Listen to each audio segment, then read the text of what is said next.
Assalamualaikum warahmatullahi wabarakatuh.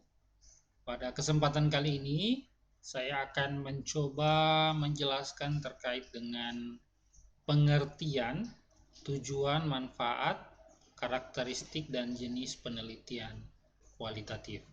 Ya, jika di video sebelumnya saya telah menjelaskan tentang bagaimana etika dalam melakukan penelitian atau apa-apa saja etika yang harus eh, dipahami oleh peneliti dan apa-apa saja yang harus dia lakukan, maka pada kesempatan kali ini saya akan mencoba menjelaskan terkait dengan pengertian,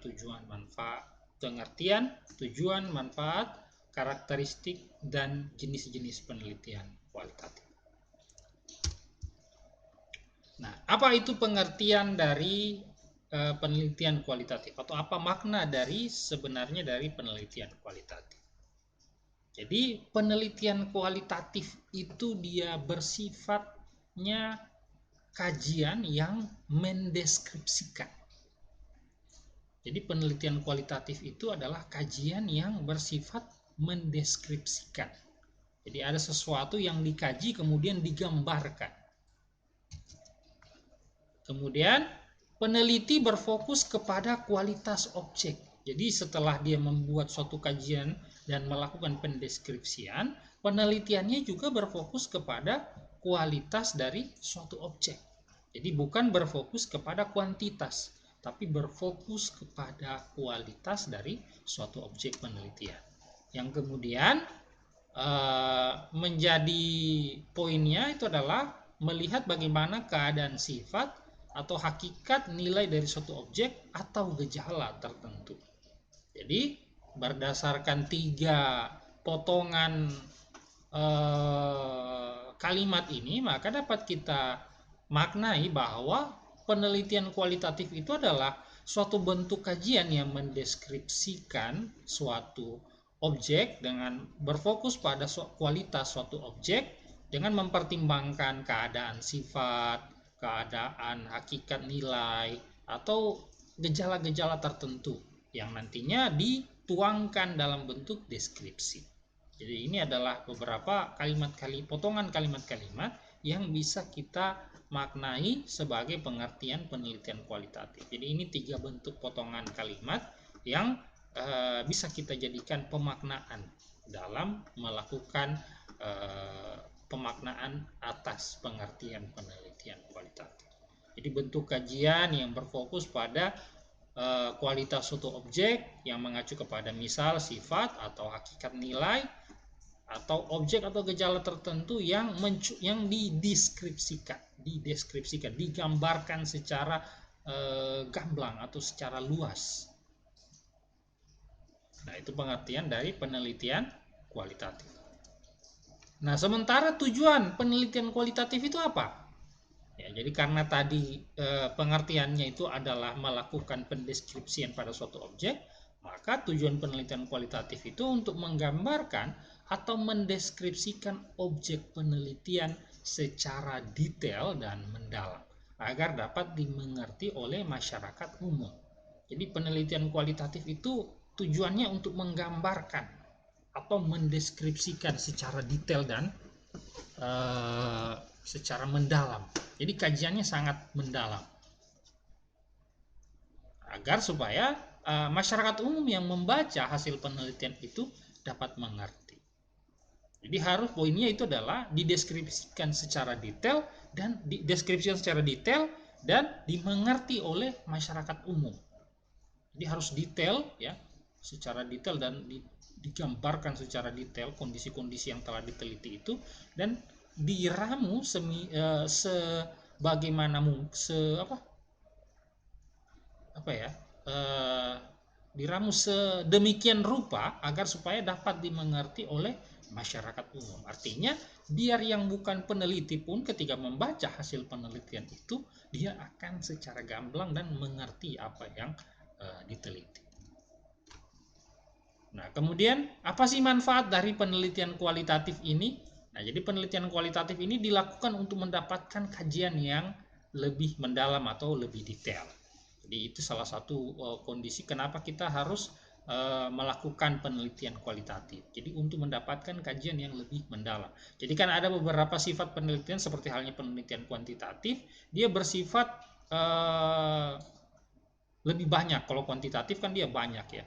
Jadi dia semua digeneralisir. Jadi ada beberapa populasi atau kelompok yang kemudian disimpulkan jadi satu kesimpulan. Ya, apa yang terjadi pada populasi tersebut atau apa yang terjadi pada kelompok tersebut. Sementara penelitian kualitatif itu melakukan kajian lebih mendalam, melihat lebih detail ke dalam suatu objek penelitian, entah itu respondennya, ya, bagaimana respondennya melakukan aktivitas, kelompoknya melakukan aktivitas. Jadi kajiannya dia lebih detail dan mendalam. Kemudian yang berikutnya dilakukan untuk mengembangkan teori. Jadi salah satu poin penting dari penelitian kualitatif itu adalah untuk melakukan pengembangan teori. Jadi teori-teori penelitian atau teori-teori pemaknaan terkait dengan apa yang dimaksud dengan halnya penelitian kualitatif itu adalah dilakukan dengan menggunakan ya metode penelitian kualitatif. Seperti apa yang dimaksud dengan pembelajaran, apa yang dimaksud dengan hasil belajar, apa makna dari belajar itu sendiri, itu dilakukan berdasarkan penelitian kualitatif. Karena salah satu manfaat penelitian kualitatif adalah untuk melakukan pengembangan teori. Jadi ada pengembangan teori di sana. Jadi bisa, ini penelitian kualitatif jika ingin mengembangkan satu teori, jadi ada dirasa teori ini kayaknya lemah di bagian tertentu, kayaknya bagus untuk dilakukan penelitian, silahkan. Nah, itu salah satu manfaat dari penelitian kualitatif, yaitu untuk mengembangkan teori. Kemudian yang berikutnya dilakukan untuk mendeskripsikan realitas dan kompleksitas sosial. Jadi kondisinya itu adalah untuk mendeskripsikan apa yang terjadi, ya, apa saja yang sudah terjadi di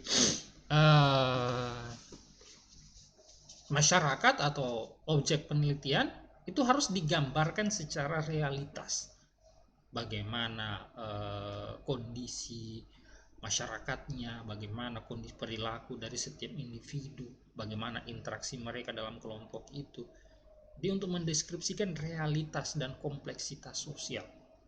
Jadi perlu untuk kan ada beberapa poin yang tidak bisa untuk dijelaskan terkait ini itu. Nah, maka penelitian kualitatif bertugas. Ya, jadi tugasnya adalah mengkaji lebih dalam untuk mendeskripsikan realitas itu dan kompleksitas sosial itu. Ada beberapa hal yang tidak bisa dijelaskan mungkin karena hal tabu. Penelitian kualitatif bisa mengkaji hal-hal yang tabu seperti itu untuk direalisasikan. Nah, kemudian karakteristik dari penelitian kualitatif. Jadi apa-apa saja karakteristiknya. Jadi yang pertama, jadi kalau dari beberapa pemaparan saya sebelumnya mungkin sudah tergambarkan lah beberapa. Nah, ini lebih detail. Jadi pertama aspek kualitas penelitian. Jadi dari aspek ya, ini aspek, ini adalah karakteristiknya. Jadi dari aspek kualitas penelitian, penelitian kualitatif itu lebih mementingkan proses. Ya, jadi dia lebih mementingkan proses apa saja yang dilakukan selama penelitian itu. Apa yang dilakukan oleh responden, apa yang dilakukan oleh kelompok tertentu yang dijadikan responden, apa yang dilakukan oleh masyarakat tertentu, apa yang dilakukan oleh individu tertentu, ya, terkait dengan latar belakang penelitian. Kemudian latar penelitian, ya, latarnya latar alamiah.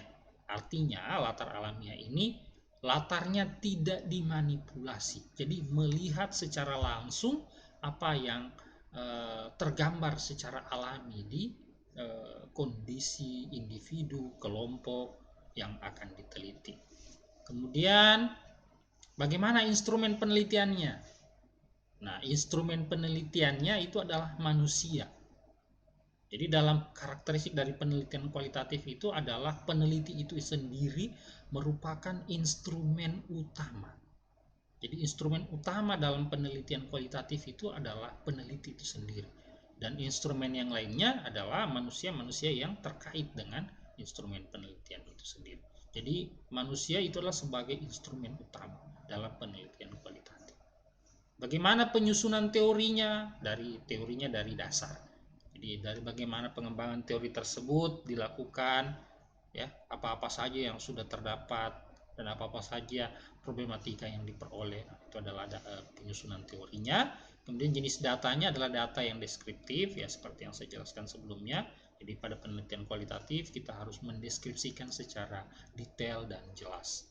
Kemudian metode analisis data itu secara induktif, ya artinya kita melakukan prosesi analisa data yang bersifat ya, jadi terjadi pengkondisian ya dari fakta-fakta yang dikumpulkan kemudian ditarik menjadi suatu kesimpulan. Jadi itu adalah analisis data secara induktif. Jadi mengumpulkan fakta-fakta di lapangan secara lebih masif ya, terkait dengan kelompok atau objek penelitian atau subjek penelitian gitu.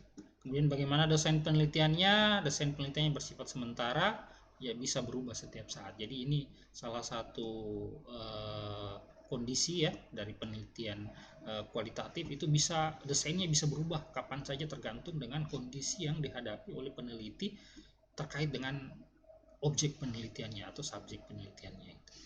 Hasil penelitiannya ya dirundingkan dan disepakati secara bersama. Jadi hasil penelitian dari penelitian kualitatif itu, jadi setelah datang data-data faktanya tadi, maka itu dirundingkan dan disepakati bersama. Jadi istilahnya itu dimusyawarahkan. Jadi hasil penelitian kualitatif itu identik dengan musyawarah. Jadi makanya kalau beberapa peneliti mengatakan bahwa penelitian yang paling lama itu adalah penelitian kualitatif. Ya, kenapa? Karena sebelum peneliti itu sendiri terjun ke lokasi penelitian, dia sudah melakukan penelitian. Ya, karena itu salah satu poinnya, karena dia sudah mengkaji lebih jauh terkait dengan apa yang akan dia teliti. Itu sudah dihitung dalam proses penelitian. Nah, setelah dia kembali dari pengumpulan fakta-fakta atau apa yang telah dia dapatkan dari lokasi penelitiannya, maka dia masih tetap meneliti dengan cara mendeskripsikan setiap data-data yang telah dia peroleh tadinya atau fakta-fakta yang telah dia peroleh. Kemudian dia paparkan, kemudian untuk dilakukan pengambilan keputusan ya atau penarikan kesimpulan yang kemudian dirundingkan dan disepakati secara bersama. Ya, jadi seperti halnya tadi ya saya sudah jelaskan, waktu analisis datanya, analisis data dilakukan sejak awal. Jadi semenjak penelitian itu baru direncanakan, itu penelitiannya waktu analisis datanya sudah mulai dari situ. Nah, ini merupakan karakteristik dari penelitian kualitatif. Nah, kemudian jenis-jenis penelitian kualitatif itu apa-apa saja? Jadi yang pertama itu adalah etnografi. Ya, penelitian kualitatif dengan etnografi ini artinya di sini peneliti itu meneliti tentang fenomena sosiokultural, artinya bagaimana tindak tanduk dari apa yang diteliti itu, entah itu individu, kelompok, ataupun suatu organisasi. Jadi etnografi itu meneliti terkait dengan apa-apa saja yang mereka lakukan setiap harinya. Jadi kebiasaan-kebiasaannya, sosiokultural, bagaimana budayanya, bagaimana kebiasaannya, bagaimana pola interaksinya, berinteraksi dengan lawan jenis, berinteraksi dengan sesama jenis, ya, berinteraksi dengan anak-anak. Jadi etnografi ini seperti halnya menceritakan secara gamblang apa yang dilakukan dari bangun tidur sampai tidur lagi. Kemudian studi kasus.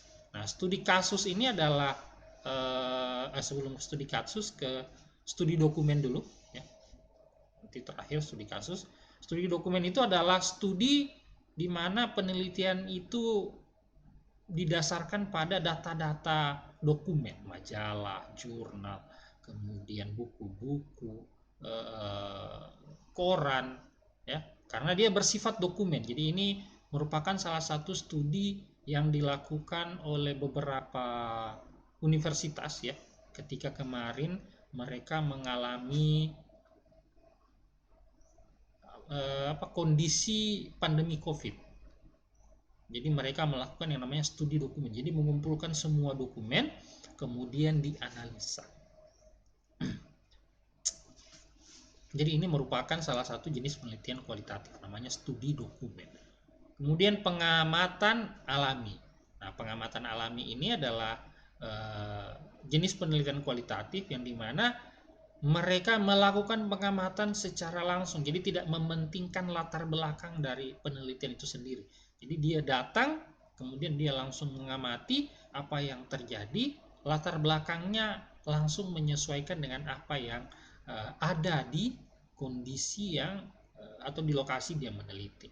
Jadi ini namanya pengamatan alami. Jadi tidak merubah sedikit pun latar belakang, atau ada beberapa syarat mungkin ya sebelum meneliti, ada beberapa syarat yang harus dipenuhi, ini tidak. Nah, pengamatan alami ini melakukan pengamatan secara langsung tanpa merubah kondisi, melakukan intervensi, ya. Jadi langsung melakukan pengamatan secara alami dengan cara nanti dideskripsikan apa-apa saja. Nah, kemudian fenomenologi, ya. Fenomenologi ini merupakan penelitian yang berdasarkan pengalaman atau kejadian, ya. Jadi ada sesuatu yang terjadi pada suatu individu atau kelompok yang kemudian dideskripsikan. Jadi kan namanya kan fenomenologi, jadi berdasarkan pada fenomena. Jadi berdasarkan pada fenomena pengalaman yang terjadi pada beberapa individu. Jadi karena berdasarkan fenomena, jadi dia melihat satu aspek. Jadi ini kenapa peserta didik ini kenapa hanya dia ini yang mengalami apa istilahnya, ketidakmampuan membaca dan menghitung, padahal dia sudah kelas 5. Itu fenomenologi, itu namanya fenomenologi. Jadi bisa diteliti. Nah, itu merupakan penelitian kualitatif. Kemudian yang berikutnya itu adalah grounded theory. Jadi grounded theory ini merupakan penelitian dasar di mana kita bisa melakukan yang namanya hasil akhirnya itu adalah kita bisa membuat satu konsep atau mengembangkan satu teori. Jadi ini merupakan manfaat, ya, berkaitan dengan manfaat tadi, manfaat penelitian kualitatif. Jadi grounded theory ini adalah jenis penelitian kualitatif yang menghasilkan satu konsep atau menghasilkan satu teori dan kemudian bisa juga digunakan untuk mengembangkan satu teori. Jadi misal teori, ya, seperti yang saya jelaskan sebelumnya tadi, mungkin ada teori yang dirasa kurang pas, ada celah yang bisa untuk dijadikan sebagai objek penelitian. Nah, itu bisa dilakukan, ya, dengan dasar melakukan grounded theory. Jadi jenis-jenis penelitiannya adalah grounded theory. Nah, yang terakhir, ya, atau yang sering biasa dilakukan pada akademisi kampus yaitu studi kasus. Jadi studi kasus ini adalah salah satu studi di mana kajiannya itu adalah terkait dengan apa yang dirasakan oleh individu, kelompok, ataupun program kegiatan. Jadi program kegiatan masuk dalam studi kasus. Jadi misal ada kasus-kasus tertentu yang ingin diteliti. Nah, itu namanya studi kasus. Jadi kajian yang bersifat mendalam pada satu kasus tertentu, entah itu berkaitan dengan satu individu atau kelompok atau organisasi atau program kegiatan. Ya, jadi dari berapa ini? 6, ya. 6 jenis penelitian ini, ya, dari etnografi sampai grounded theory, maka yang menjadi tugas kalian itu adalah mencari perbedaan antara studi kasus dan fenomenologi. Fenomenologi, ya, apa sih perbedaan antara studi kasus dan fenomenologi ini? Kenapa dibedakan? Apa yang membedakan dan apa kesamaannya?